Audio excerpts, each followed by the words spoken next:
Pape Madiaw ñu ngi lay nuyu bu baax Dieye. nga nekk responsable ca Promoged. ñu bàyyi la nga gën a présenté wu mais aussi nuyoo. di ngeen jaajëfal donc merci Omar Bun Khattab merci waa plateau bi ci opportunité bi ngeen ñu offrir ñu ngi nuyu seen téléspectateurs yëpp yi nekk tey ci Walfadjri ak yi nekk sur vos différentes plateformes di leen jaajëfal encore ci opportunité bi ngeen ñu may tey pour que suñu projet bii di Promoged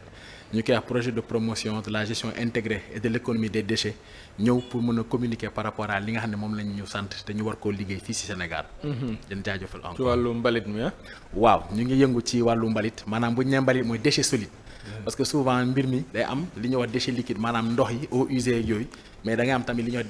déchet solide mooy li nga xam ne mooy mbalit mi jógee ci kër yi di jógee ci commerce yi ci administration ak yooyu ñun ci secteur boobu la ñuy yëngatu. maanaam mais déchets yi jógee ci hôpitaux yi bokkul yéen bokkul leen ci. non yooyu dafa nekk déchets yu spécifique yoo xam ne dafa am lu ñu koy traité. bokkul ak déchets yi nga xam ne moom la ñuy wax déchets solides municipaux mooy yi nga xam ne mooy jógee ci kër yi ci marché yi ci magasin yi ci administration yi ak ci entreprise yi. donc yooyu noonu ñun moom la ñuy gérer yi nga xam ne moom la nit ñi di produire dans le cadre de leur activité de tous les jours. déchets yi nga xam ne tey mooy jógee ci hôpitaux yi nga xam ne tey dafay nekk ci fi ñuy fajee wala yu mel noonu yooyu ñun duñ ko laal mais fi nga xam ne fa la nit ñi di lekkee fa la nit ñi di naanee wala ñi visiteurs yeeg yenn parties yi ñuy wax déchets assimilés maanaam aux déchets ménagers yooyu dañ koy jël ñun. yooyu dañ koy mën di toppatoo. mais loolu moom pour mën a cadrer un peu discussion bi parce que souvent nit ñi dañuy jaxase lu bari. dañuy jaxase moo tax ma laaj la. mu ngi noonu waaw. mais man sax xawoon naa ci am. kumpa tuuti comme dama daje koo xam ne ci loolu la yëngu moom il faut que nga. dëgg la des fois damay dégg ñu naan mbalit mu wow mi. ak mbalit mu tooy mi. waaw lan mooy différence bi. waa tey bu ñu nee mbalit bu wow ak mbalit bu tooy tey boo nekkee sa biir kër da ngay am différents types de mbalit maanaam tey butéelu ndox wala mbuus wala yu mel noonu loolu day nekk mbalit boo xam ne tey mbalit bu wow la boo xam ne mënoo ko def à part mbalit bu tooy mooy les restes alimentaires yi nga xam ne tey mooy jógee ci waañ wala desitu lekk wala yu mel noonu. léegi nag par contre maanaam mooy comme ni nga ko daan waxee bi ñu gën a ñamu mbaam bi quoi. ñamu mbaam lii nëpp.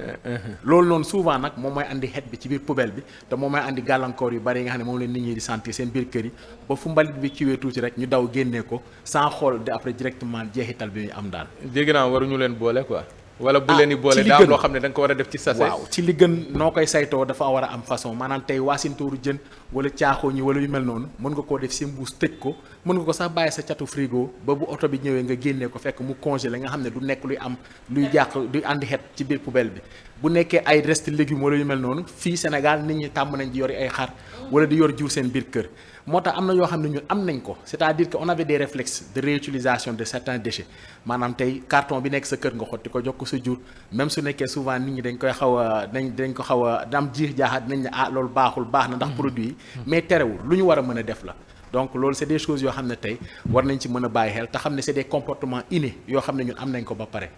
donc dañuy jéem a renforcer sensibilisation boobu rek ci mbooloo mi pour au moins conditionnement beeg yu mel noonu ñu gën cee farlu daal ñi ngeeg vidéo yi nii sax waaw lii day nekk situation yoo xam ne tey mën nga koo fekk tey dans des zones exemple lii Bambilor la boo xam ne nit ñi amuñu fu bërëb ñu yóbbu seen mbalit automatiquement bon fi nga xam ne mooy fa kenn dul gis fa lañ koy yóbbu te lii mooy andi yenn sën yi nga xam ne mooy am ci biir quartier yi wala di am ci biir village yi te jeexital yi muy andi ci biir population bi tamit bari na parce que tey sa doom bu génnee dem fooy dara mën na ko faa dal te bu ko fa dalee tamit yow yaa obligé faj ko donc ça veut dire que c'est des dépenses de santé yooyu supporté alors que avec une petite infrastructure mooy comme yi ngeen di gis un peu partout dans Dakar mooy li ñuy wax les points de collecte loolu dina permettre nga mën a éviter ce type de choses là parce que lii tey bu tawee day am infiltration ci nappe bi tey su nekkee ne toog nga benn moment déchet bi am nu mu demee ngeen dajale ko da ngeen koy taal boo leen ko taalee day am jeexital ci jaww ji donc tey bërëb bi ñu saytoo mbalit ñu bëgg ñu bañ ala kulli al dafa war a am ci dëkk bi waaw loolu lu jar a xam la moo tax bi nga ñëwee ma laaj la ko comme ça xam-xam dafa màcc jëm ci wàllu loolu te lu am solo la parce que ñun gestion des ordures ñun xamuñu ko maanaam des fois ma dégg nit mu ne mbalit bu kenn sànni mbalit ci mbedd bi mais da nga dul gis poubelle des fois nga gis koo xam ne tey am na ñuy am réflexe yor mbuus def ko ci am ñoo xam ne sax bu dee lu garaaw la nga koy def seen poste ba egg seen kër lii ko dëgg la mais tey jii bu leen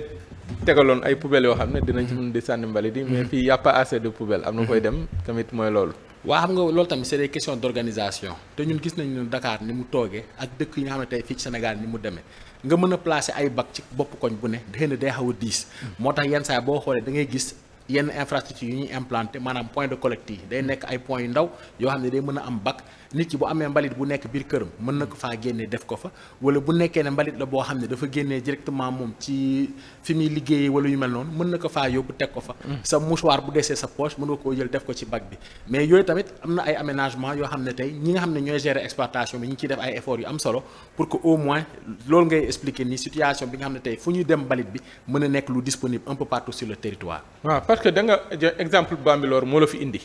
ginnaaw bi ñu fi ñëwee ñoom di métti lu. le fait que ñu bëgg a tooxal mbëbës. baat boobu lañ waxoon. bëgg ko indi foofu. te ñoom dañoo gis ci dëkk ak mbalit mënta ne. te bi ngeen koy def tàgguwoo leen ci. maanaam maire bi rek ngeen ci déggool. waaye ñoom yëguñu lu bari. maanaam amul ay consultation citoyenne amul étude d'impact environnemental wala social. yooyu yëpp amu ci. ci centre bi ngeen bëgg a def Bambilor. lan mooy dëgg gi ak lan moo xew seen diggante ak askan wa dëkkee Bambilor. ba tax ñu ragal ni mbalit ma nekkoon Mbëbës ñoom bëgguñu ku leen ko indil. waaw loolu dinaa sawar trop ci tontu ci laaj boobu noonu. xëy na liñ ci dëxëñ daa bari. waaye dinañ jël pàcc par pàcc benn par benn. damay njëkk jël kàddu bi jiitu maanaam bu ñu nee toxal Mbëbës. amul benn état maanaam tey jamono ji ñu toll nii. bu jël engagement di toxal ab décharge. kàddu toxal Mbëbës délocalisation Mbëbës du kàddu boo xam ne moom fi ñu toll nii mën nañ koo utiliser parce que Mbëbës lañ fay def c'est un projet de réhabilitation maanaam dañuy defaraat décharge bi. ci boppam fa mu nekk fa lañ koy defaree sur place ñu jël ko def ko ñaari phase benn première phase sur 40 hectares une deuxième phase sur 60 hectares loolu moo fa nekk. première phase 40 hectares entreprise ba fay liggéey jamono ji mu ngi sur site ma ngay liggéeyam tey bu la yàlla mayoon comme yaa ngi dëkk Alaaji Paate boo romboon Mbëbës di nga gis entreprise ba mu nekk à pied d'œuvre actuellement sur site commencé recouvrir ba commencé teg couche latérite bi di couvrir tout le massif pour protéger ko tey boo fa demoon di nga fa fekk la situation actuelle donc amul kenn kuy tibb mbalit tey biir Mbëbës di ko yóbbu Bambilor loolu amul ko loolu amut loolu tey heure bii nii ku bëgg la preuve mën ngaa dem Mbëbës boo fa demee di nga ko fa fekk mais pourtant loolu lañ mës a dégg waaw maanaam termes yi souvent maanaam li ñuy wax rek communication dafa large maanaam mots yi ñuy utiliser délocalisation yooyu yëpp dafa am mais jamono ji ñu toll nii. parce que bu toxal Mbëbës. boo déggee lu tax nit ñi di jàpp loolu. mooy les récupérateurs yi ba ne. benn jamono dañoo ñëw jëlee leen fa am na ñu doon résister sax. mais takk der yi ñëw xeex ak ñoom. mais est-ce que nekkul ni le fait que les récupérateurs ñu bëgg leen fa jëlee ñoom sax kenn jëlewu leen fa. yàlla dafa def 40 hectares yi ñu doon utiliser dafa am ay récupérateurs yu fa nekkoon. ñoom la ñuy récupérer yóbbu leen juste à côté ci benn espace bu ñu aménagé boo xam ne ñoom fa lañ nekk di continuer seen liggéey heure bi ñu toll nii. li nga xam ne moom la ñu war a préciser jamono ji mooy ne que ce qu'on fait sur Bambilor dafa nekk liggéey boo xam ne tey ça nous a pris un certain temps pour que ñu planifier ko ba pare war ko mën a exécuter li yàlla def. boo nee Bambilor du Bambilor kese. il y a 4 infrastructures qui sont prévues dans la région de Dakar maanaam tey jamono ji ñu toll nii. pour que ñu mën a saytu mbalit changer complètement ni ñuy saytoo mbalit dans la région de Dakar. benn bi nekk Mbëbës mooy fi ñuy wax léegi nii. nga xam ne tey au-delà de la réhabilitation dañ fay aménager benn centre de tri et de transfert maanaam mooy barab boo xam ne tey dañ fay mën a jot mbalit téqale ko génnee li nga xam ne mooy li am njariñ ñu mën koo delloowaat ci entreprise yi nga xam ne ñoo siy liggéey ñu mën a continuer nga am beneen bu nekk Mbaaw bi nekk Mbaaw moom tamit comme li Mbëbës di def CTT la day jël une partie de la collecte de Dakar maanaam lu war a mën a génnee benn partie Pikine ak benn partie région de Dakar nga yóbbu ko foofu. nga amaat beneen infrastructure boo xam day nekk Sébikotane moom la ñuy wax centre intégré de valorisation des déchets parce que kàddu valorisation dafa am solo ci waxtaan ji. fi mu toll nii mbalit Sénégal bu ñu tibbee bu ñu ko transporté dañ koy yóbbu ci benn barab jal ko fa. loolu moo andi tey récupérateurs yi ñuy wax nga xam ne ñoom tey ci la ñuy sutulu ndax ci la ñuy récupérer kàddu gi bëgguma ko wax ci wolof mooy buujumaani tey bu ñu wax da nga naan récupérateur ñoom tey ce sont des récupérateurs am nañ association am nañ syndicat am coopérative di ci profiter di nuyu waale kilifa yi nga xam ne ñoom ñoo fa nekk tey boo defee loolu valorisation boobu dafa am solo parce que valorisation mën ngaa récupérer matière mën ngaa récupérer mbalit bu nëb bi nga def ci compost beneen partie mbalit bi tey mën nga koo jël boñ ko kiwee yëpp mën nga cee def énergie énergie bi moom mooy tey li nga xam ne tey moom la ñu mën a yóbbu ci cimenterie wala nga mën cee génnee gaz boo ko bàyyee mu toog fi nga xam ne fa lañ ko war a mën a dajale boo jógee Sébikotane googu noonu nga xam ne ñun foofu defuñ fa à part récupérer defal ko recyclage bi xam nga récupérer matière bi après génnee li ci des Bambilor nag moom mooy le point nodal moom mooy andi waxtaan bi tey ji ñu toog nii waaw léegi ci Bambilor laa ci biir Bambilor dafa nekk loo xam ne lu waral jurul coow ci yeneen bërëb yi jur coow Bambilor li andi wax ji yëpp mooy nekk ne dañoo war a installer foofu benn centre intégré de valorisation des déchets dans ce centre intégré dafa am ñaar dafa am le centre de tri maanaam mooy li nga xam ne tey moom moo am Bambilor moom moo am Mbëbës am Mbaaw am Sébikotane nga xam ne dañ fay teqale mbalit mi. génnee li nga xam ne moo ci am njariñ li si amul njariñ nag mooy des biir Bambilor. mais nan lay desee Bambilor loolu mooy la grande question tey nit ñi dañoo yaakaar ne que da ngay jël ni nga nekkee Mbëbës jël mbalit mi rek dajale ko rek teg déedéet ñun on est régi déjà par des engagements internationaux muy benn ñaar état du Sénégal ci boppam daf ñëw tënk. maanaam tey balaa ngaa def dara da ngaa war a jël toutes les mesures environnementales et sociales pour mën a maîtriser clairement la nga fay def. ba pare techniquement la ngay utiliser comme technologie daa war a préserver zone boobu noonu yépp ñu ngi préciser à chaque fois di wax ne dañoo nekk ci forêt classée. mais nekk ci forêt classée mooy ne que déjà yow am na loo war a respecter balaa dara xew. engagement yooyu noonu tey dañ koo respecté moo tax tey ñu mën a am le financement pour ñu accompagner dañ ko déclassé ou bien forêt bi kenn déclassé wu ko c'est une mise à disposition de site boo xam ne tey c'est un processus qu'on a tenu ak waa eaux et forêt ba jamono ji ñu toll te même bu ñu waxee l'intervention dans cette forêt dafa am loo xam ne moo ko encadré. mais est-ce que eaux et forêt moo leen war a jox foofu. eaux et forêt moom moo nekk responsable tey lépp lu jëm ci mbirum forêt classée loolu mi ngi ci biir code forestier soxlawul kenn di jéem a outil lu sori wala expliquer te code forestier boobu noonu bu 2018 dafa wax lu leer. jamono ba nit ñi daan toog di jëfandikoo àll bi amatut maanaam contrat de culture ya fa nekkoon 2018 la jeex képp koo xam ne da ngaa dugg ci forêt bi jamono jii nii di ko exploiter amoo ci droit jamono ji ñu toll nii ci code forestier li may wax nii waxuma ko parce que télé lañ nekk pour que ñëpp ñu mën koo gis mu leer ñu. kenn amul droit nekk sur cette forêt sans une autorisation. ñun yàlla dañoo may tey dans la discussion avec les eaux et forêts ñu mën a engager tout ce processus. ñu mën ñoo mettre à disposition 40 ans ak seen i njaboot di fa bay di fa dund ci zone. loolu nag moo si neex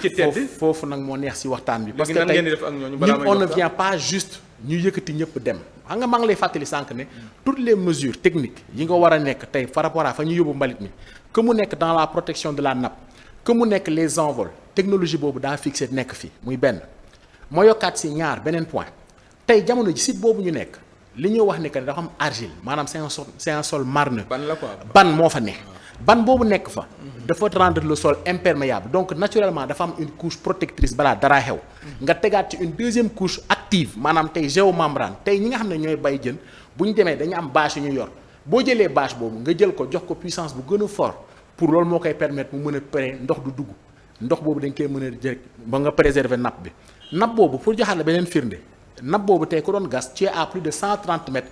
te doo am ndox te loolu ka fa nekk di liggéey jamono jii nii le seul exploitant sur ce site là moom fa mu nekk jamono jii nii. gas na ñaari forage yu 130 mètres te jotul ndox.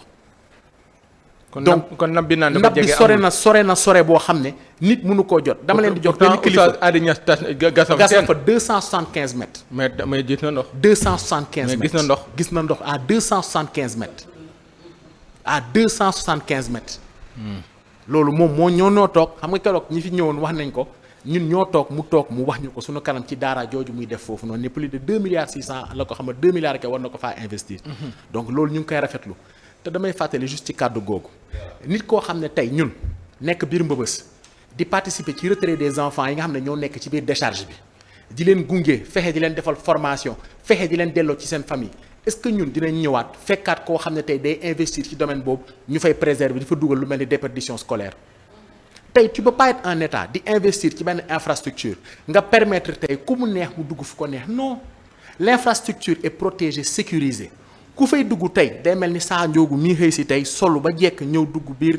Walfadjri gii di liggéey si. ñëw liggéey si am contrat am assurance santé am lépp parce que fi ñu toll nii on a pris des engagements pour préserver les emplois. benn mais miser sur l'emploi décent donc xam nga ne kooku noonu tey du moom mooy dem di jëli ay nit ne leen dugg leen nu mu leen neexee ngeen ramasser ak risque sanitaire yi ci am yëpp tey c'est une infrastructure classée loo xam ne même bu nekkee ñun Promojet dañoo bëggoon def lu ñu neex sax am na entité étatique yoo xam ne duñ ñu ko bàyyee le ministère de l'environnement du ñu ko bàyyee keneen ak keneen du ñu ko bàyyee ndax ñoom dañ ñoo tënk te ñoom ñoo ñuy teg fi ñu toll nii fi ñu war a jaar pour réalisation étude d'impact environnemental bi ñëpp di laaj te ñu nekk ci jamono ji étude technique yi nga xam ne moom la ñu war a def ñu toll ci jamono ji xëy na kay nit ñi ñoo bëggul information bi leer parce que bis bu leeree xëy na peut-être dootul servir ay intérêt wala yu mel noonu mais ñun moom jamono ji li nga xam ne moo ñu tënk ñu ngi ciy dox pour que loolu mën a leer et que l'information ñëpp mën koo jotandoo parce que procédure bi nga xam ne moom moo fi ne bis boo paree étude d'impact environnemental da nga koy jël dem jébbalaat ko population bi boo ko mënee sax nga ñëw teg ko ca site ba nga xam ne fa lañ wax ne moom fa lañ war def infrastructure bi ñëpp dégg ñëpp gis. macha allah jërëjëf sëñ bi ci yow waaw mu ne leer na ci yow voilà sëñ bi bon gis naa mbalit mi mais mbalit mi man Sénégal man dama jàpp ni war nañu gën a kii wa tàggataat ci wàllu mbalit parce que boo demee réew yu mel ni Japon maanaam du ñu jël suluxu boole ko butéel yi di sotti ci même kiiwu mbalit bi comprendre maanaam dinañ ñiy sa tuur mbalit dinañ essayer def triage bi foofu d'abord nga xam ni fa la ñuy njëkk a defee triage bi dëgg la balaa muy yegg fa nga xam ni fii fa la jëm mais fii nag ñun dañoo amut choix parce que benn kii lañ ñuy tegal maanaam loo yor sànni ci biir kii bi bu yeggee fële mu nekkaat beneen kii boo xamante ni bi yeneen jafe-jafe est-ce que tamit est-ce que non mais fii ñoo dama daal la ñuy ñëw sotti ci mbalit mi kii ñëw jël dëxin sotti kii sotti comprendre kii ñëw jël ay bouteille sotti fa kii jël ay kii sachet kii sotti fa finalement yooyu après triage boobu day indi yeneen coono bu nga xamante ni bi yegg ngeen ci est-ce que tamit foofu du ngeen fa jéem a kii te ñaareel bi waa ji am na loo xamante bi expliqué woon na ko parce que ñoom problème bi nga xam parce que dañ ne foofu dafa am emploi yoo xamante ni bi am na ko lim na ko fii sax xaw ma plus de ñaata te yéen nombre bi nga xamante ni moom ngeen wax ni moom ngeen di jël ñoom ña fa nekk fi mu toll nii la ñu am moo ëpp nombre bi ngeen wax ni yéen moom ngeen war a indi te it jox nañ leen choix nee na leen dañ faa am ay tool yoo xam ni ñi ngi liggéey pourquoi ngeen tànn fële ca àllukaañ ngeen dem fa lu tax choix bi ngeen bëgg koo defee fële te demu leen àllukaañ dinaa sawar ci ñaari question yi ñu ma posé yëpp waaw mais li nga xam ne tey mooy bi jiitu mooy bi nga wax ne tey lu tax tey duñu trier yu mel noonu boobu dinaa dellu si tuuti ñun jamono ji Sénégal benn situation lañ am muy organisation mbalit ni ñuy demee ci dëkk bii nii li koy tënk maanaam këyit yeeg li nga xam te mooy norme yeeg yooyu yi nga xam ne moo ñu tënk 1972 1974 la waaw donc ça veut dire que tey li ngay wax nii tri économie circulaire recyclage amul dara loo xam ne tey moo ko organisé ci réew mi donc loolu day pousser nit ñi tamit ku nekk dem li nga demee waaw mais li nga xam ne tey moom moo gën a nekk li ñu manqué mooy bërëb bu saytu mbalit bële bu saytu mbalit waaw parce que bërëb bu saytu mbalit waaw fa nga xam ne boo la leeree ne fa nga koy yóbbu waaw organiser nga ko automatiquement fa nga koy jëlee da nga koy mën a organiser parce que tey bu ñuy jël mbalit mi tey ak loo trier sa kër waaw oto mbalit bi ci suuf bu ñëwee léppay ànd lépp lay dajale waaw parce que fi mu toll nii amoo benn bërëb boo xam ne tey organisé na pour loolu donc tey ñun que ñu bëgg ñu bañ infrastructure yooyu noonu c'est nécessaire waaw il faut mu am parce que bu amee mooy permettre nga mën a toog ne man lundi plastique laay jël waaw mardi desitu ñam laay jël waaw mercredi carton laay jël bu boobaa te dina mën a permettre état bi dugg ci benn logique de rationalisation ba nga xam ne tey du chaque jour la camion bi di daw parce que bu boobaa parce que yow mbalit li tax nga génnee ko sa kër lan la dafa xeeñ waaw parce que jëloo nga séparer li nga xam ne day yàqu ak li nga xam ne tey moom mooy beneen xeetu mbalit bi tey boo jëloon say butéelu ndox say papier say carton def ko à part waaw jël say ñam yi yàqu à part ñam yi yàqu yi mën nañoo génn chaque jour te quantité bi du bari du bari donc mu ngi noonu te ñun sunu mbalit dafa am benn caractéristique jaxase boo xam ne tey daf si nekk waaw ñun sunu mbalit boo jëlee téeméer ci mbalit bi waaw juróom fukk ak ñett yi lépp élément fin la maanaam da nga koy mën a assimiler ak suuf ñun suñu jigéen ñi d'habitude dañoo amoon réflexe di tame waaw tame mais léegi tameetuñu waaw tame parce que léegi koñ yi soit am na pavé soit koñ yi tabax nañ ko wala kër yi mais suuf saa ñuy topp ba tey waaw suuf si waaw te suuf soos noonu tey dafa am benn jeexital bu muy am ci suñu biir mbalit donc même booy defar sa infrastructure da ngay sóoraale ndey noo récupérer suuf soosu pour def ko amendement après mais tamit après door a mën a commencer continuer sa tri ak yu mel noonu donc yooyu dafa nekk ay kii yoo xam ne da ciy jouer par rapport à ñun ni ñuy saytoo mbalit ok pour me revenir par rapport à la situation sociale bi nga wax noonu concernant ñi fa nekk sànq Boun Khatab mu ngi koy wax ne qu'est-ce que vous avez prévu ñun tey au-delà de normes environnementales yi ñu war a respecter waaw ñun tey ka fa nekk di fa liggéey ak ka fa nekk di ko exploiter ñun ñu bëgg ñu bañ on est tenu de l'accompagner donc moo tax ñun ñu teg benn saytu boo xam dañ ko tuddee plan d'action de réinstallation waaw parce que nit ki dañ koo fekk mu nekk ci benn activité jamono ji maa ngi koy fàttali sànq ne leen 2018 ci la contrat de culture yëpp jeex maanaam ña fa nekk tey waaw depuis 2018 ñu ngi leen di joxe sommation pour ñu jóg fa mais ñoom ñoo bëgg toog fa ba tey xëy na nag dëkk bi ak ni mu demee depuis 2018 bi code bi ñu voté code forestier ñu ngi joti sommation pour jóge fa te tey occupation bi nga xam ne tey ñun moom la ñu war a def ci forêt bi c'est 60 hectares sur presque 260 donc ña fa nekk ñun bu ñu defee plan d'action de réinstallation bi nit ki lépp loo xam ne tey moom daan na ko fa am lam fa installé lam fa aménagé lépp da nga ko war a delloo au prix du neuf maanaam dañ koy dàmp ki nga xam ne moo fay liggéey pendant toute la durée bi nga xam ne tey yow toog nga ne ko fi mu toll ni yow am nga fi ñaari weer ñetti weer ñeenti weer terewul da nga ñu dañoo jël li ñuy wax ne ñun cadre politique de réinstallation loo xam ne tey ñun moo ñu tënk avant projet bi tàmbali sax dañu wax ne si biir képp koo xam ne tey da ngay liggéey am nga ñaari weer ci sa salaire yu ñu lay jox ñu jox la ko déjà bu nekkee jigéen nga nekk ci yenn situation yi sa jëkkër moom dafa wàññeeku wala nga yor njaboot gu bari wala yow nga am laago wala yu mel noonu dafa am prime de vulnérabilité bu ñuy génne tamit jox la ko yamul foofu dañ lay gunge pour que nga am li ñuy wax plan de restauration des moyens de subsistance parce que la nga doon am mënuñ laa jële foofu rek bàyyi la dañ lay gunge boobu day jaar ci formation bu ñu paree ñu mën laa tegal projet boo xam ne diñ ci liggéey su nekkee da ngaa bëgg a dellu ci emploi salarié tamit ñu defalaat la formation gunge waat la nga mën caa dellu donc ñun seetaan lii yëpp wax ngeen leen ko maanaam lii yëpp li ñuy wax nii c'est que man lii ñuy wax nii saa yi xam nga man yow c'est que fi mu toll nii xam nga kee bi mu fi toogee l'autre jour Omar xam nga dafa toog fii wax ju leer bañ na ko yow sa communication baax na kii tamit ñëw lii mu wax it wax ju leer nga man li ma tënk seen affaire jaaxal na ma li ma tënk man du point de vue réglementaire këyit boo mënti tijji expert boo mënti dem seeti li ma la wax ni lay tegal ci këyit mais xam nga këyit moom ay ngeen ci mais garantie boobu mais des fois ci xamoon tey jii am na ci ay projet balaa ngeen di tàmbali am na ay projet yu fi jaaroon fii Sénégal ba tey jii ñi terre bi yëkkati woon ñu ngi daw seen ginnaaw xaalis ñu autoroute bi yëkkati woon ñu ngi daw seen ginnaaw xaalis yooyu lan leen di wax ba yëkkati leen ñu dem ma ñooñu xam ne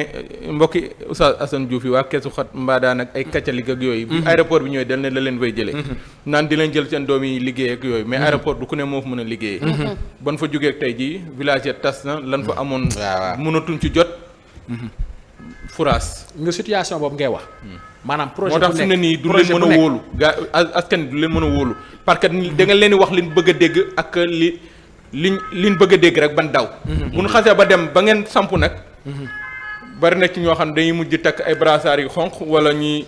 def ay marche pour mën a jot ci seen xaalis question bi ak fi nga jëlee noonu gis nga jamono jii nii day xool ne état du Sénégal daa bari ay bailleurs yu koy accompagner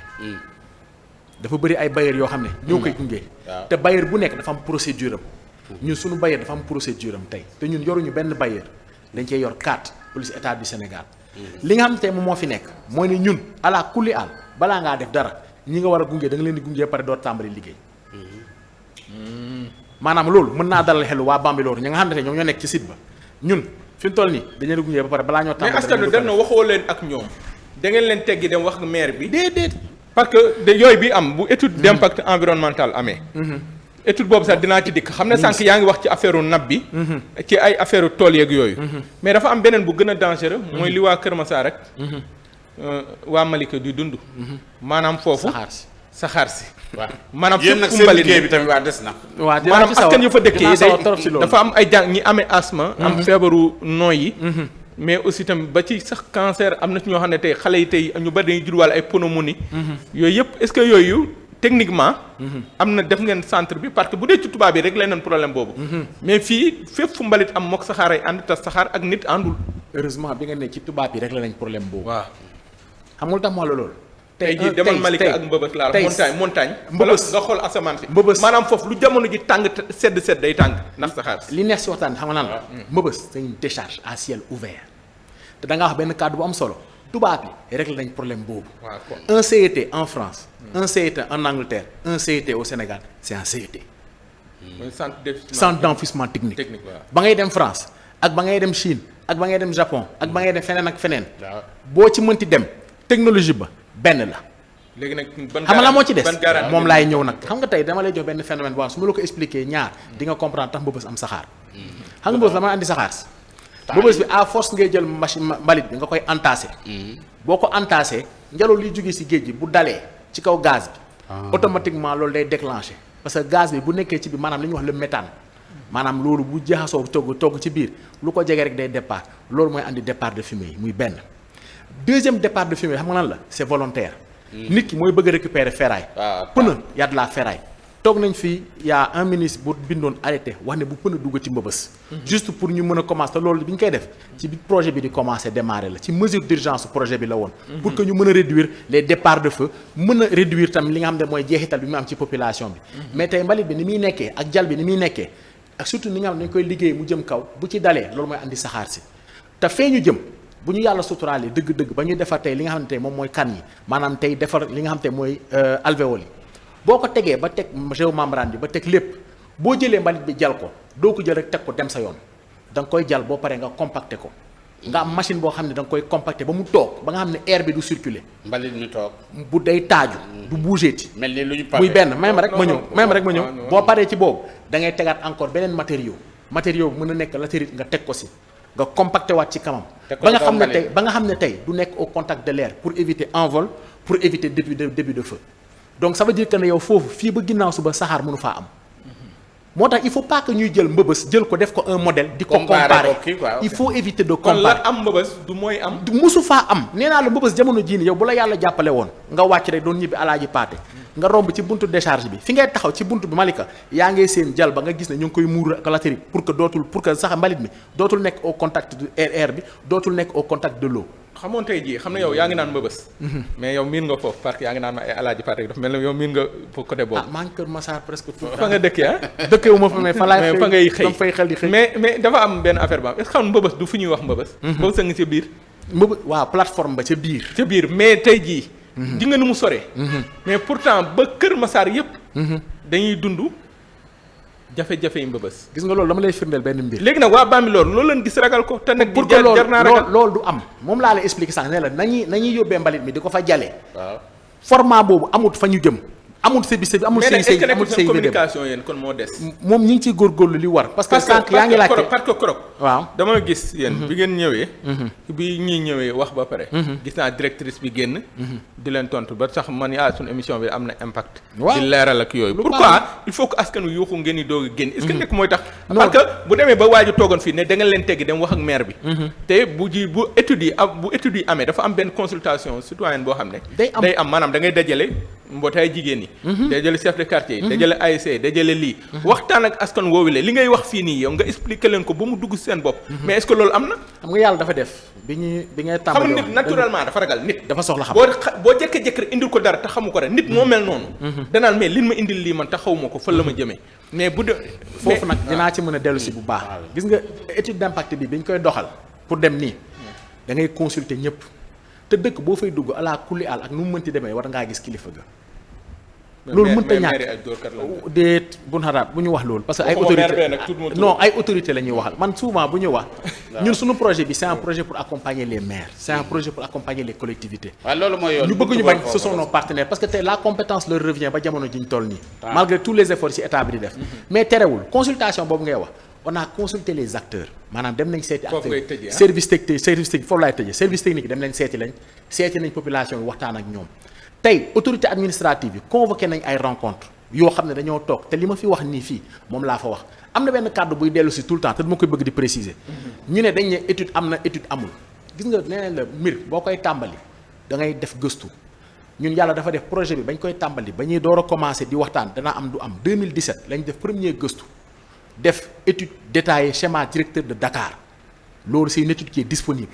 boo xam ne tey moo ñu permettre tey le financement bii ñu mobiliser ñu mën koo am mën a wax ne de fii lañ bëgg a def lii lañ bëgg a def lii lañ bëgg a def man dama koy méngale ma ne heure boobu saaku ceeb lañ amoon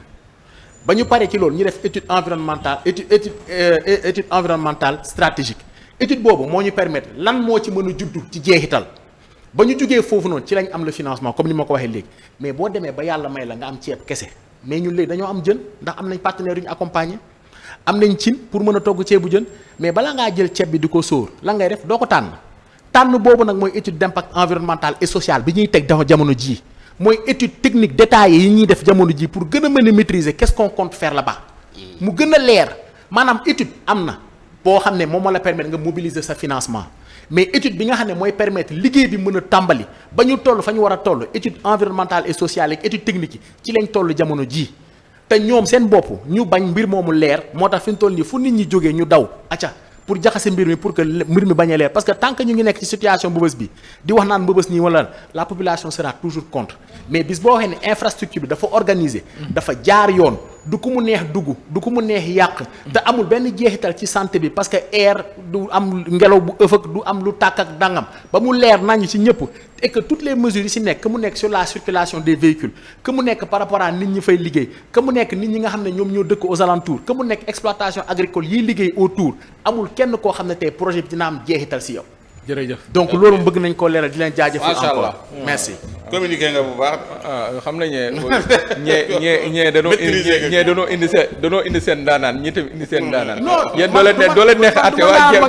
na nekk sama ginnaaw sax. on aura l'occasion ñu gën a kii amoon nañ yeneen question. il faut ngeen dem ba Dalahe. on est disponible non duñu egg Dalahe incha allah. mais kontaan nañu dina am lu yàggul dara. Pape Madiaw Dieye ñi lay gërëm bu baax di leen jaajëfal encore di leen jaajëfal vraiment ci l'opportunité bi ngeen ñu may tey merci encore. jërëjëf Souka mu bokk ci Promogène lan nga fa yor nga ni. responsabilité unité sociale. maanaam ñun tey maanaam mbiru social nit ñi ak yooyu ñi jàppale nit ñi ñi leen di gunge. ci sama unité voilà ci unité boobu laa jërëjëf Pape Madiaw merci maay beaucoup Souka jaajëf merci.